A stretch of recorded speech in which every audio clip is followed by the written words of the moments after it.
For months, Catherine, together with one of her lovers, had been working with men high in government and the military to replace what they all saw as a disastrous and incompetent emperor, Peter. They'd been slowly putting out bribes and winning the hearts of the local guard regiments in St. Petersburg, but on the night of June 27th, it all came to a head due to a slip of the tongue.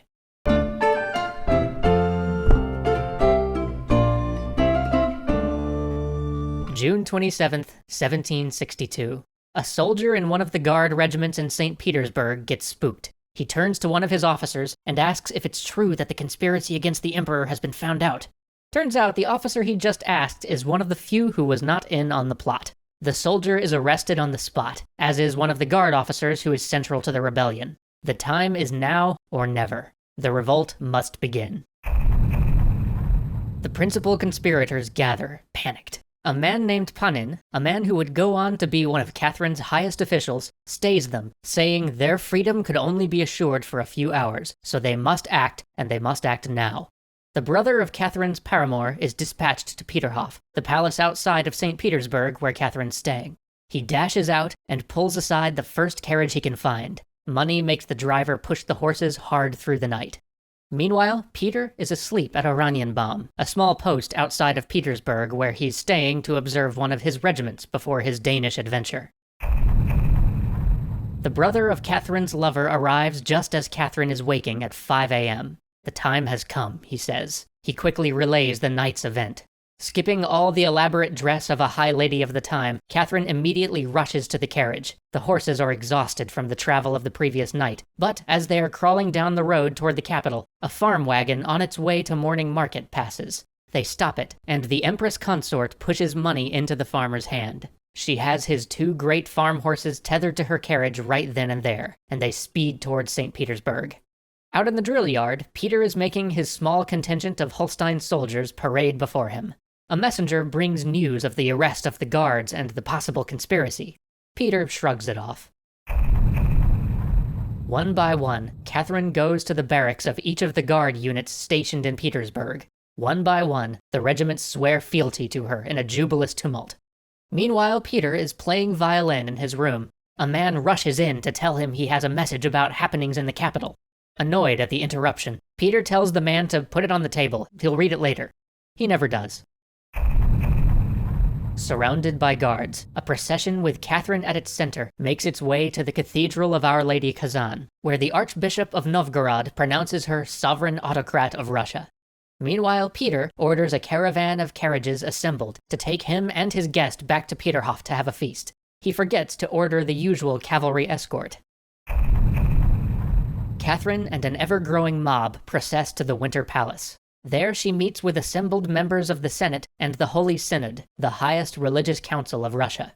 She declares that out of love for Russia and the Orthodox faith, she had been moved to such action, that, at the urging of her subjects, against an emperor who imperiled them, she took the throne to deliver Russia from foreign powers and foreign religion.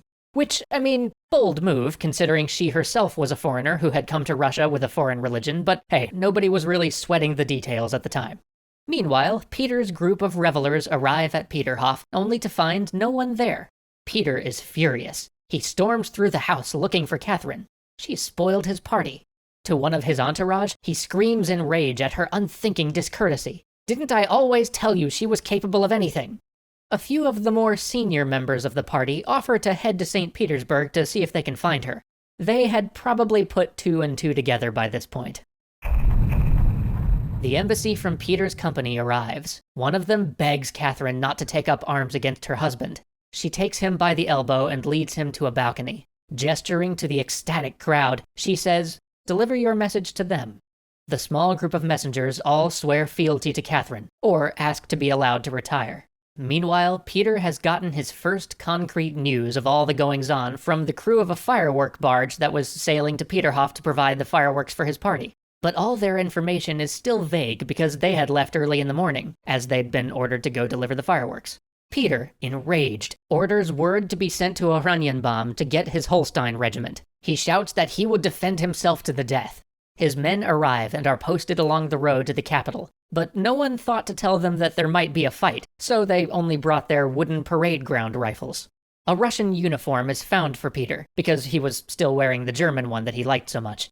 His advisors gather around him. One counsels that he don the uniform, ride at full haste to the capital, and remind the people who they had sworn an oath to.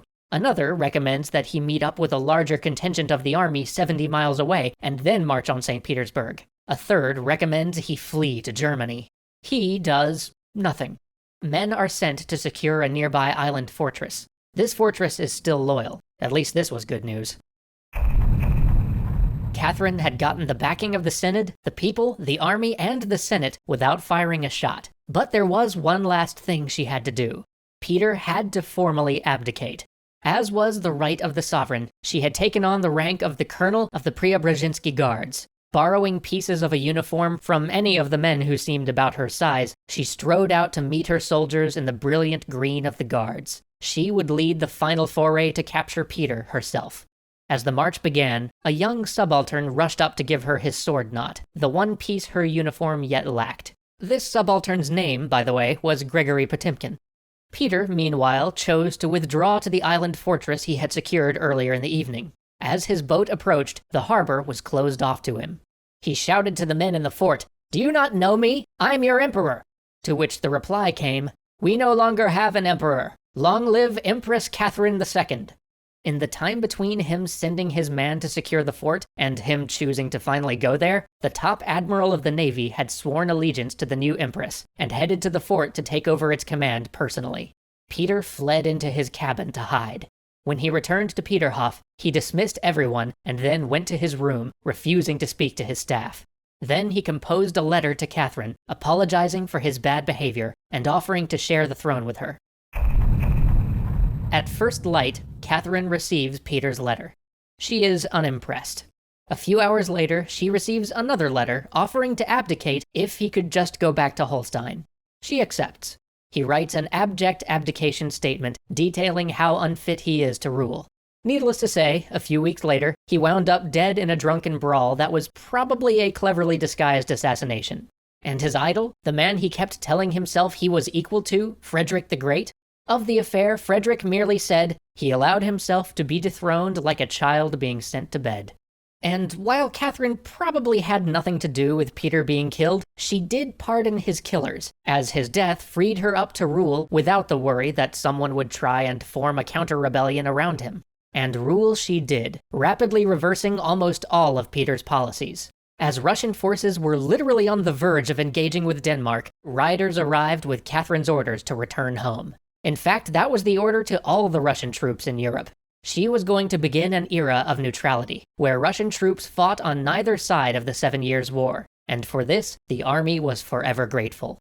The church, on the other hand, was more complex. She put a temporary moratorium on Peter's order to secularize all church land, but Catherine was intent on being an informed ruler, and as reports came into her every day, one thing became more and more clear. Russia was broke. Grain prices were soaring, the treasury was filled with IOUs. Ending all the wars would help, but not seeing the reparations which might have been expected with a decisive victory, Russia was penniless, and without any recourse to credit. And easily a tenth of all the wealth of Russia was locked up in church lands, wealth that her government needed. After a long back and forth with the Synod about the morality of a church which owned so much property but didn't help with the temporal affairs like charity and education, and with a few threats thrown in, Catherine was able to cow them. All church property became state property. More than 1 million church serfs became peasants, which meant they now had to pay taxes, and all church officials became employees of the state. And this shows the strength of Catherine. Where Peter lost one of the great pillars of the Russian state, and arguably his throne for his policy, Catherine's iron will and careful management of the other elements of power allowed her to drag in this vast source of government revenue. But in doing so, it also brought up the other great issue for Catherine: serfs.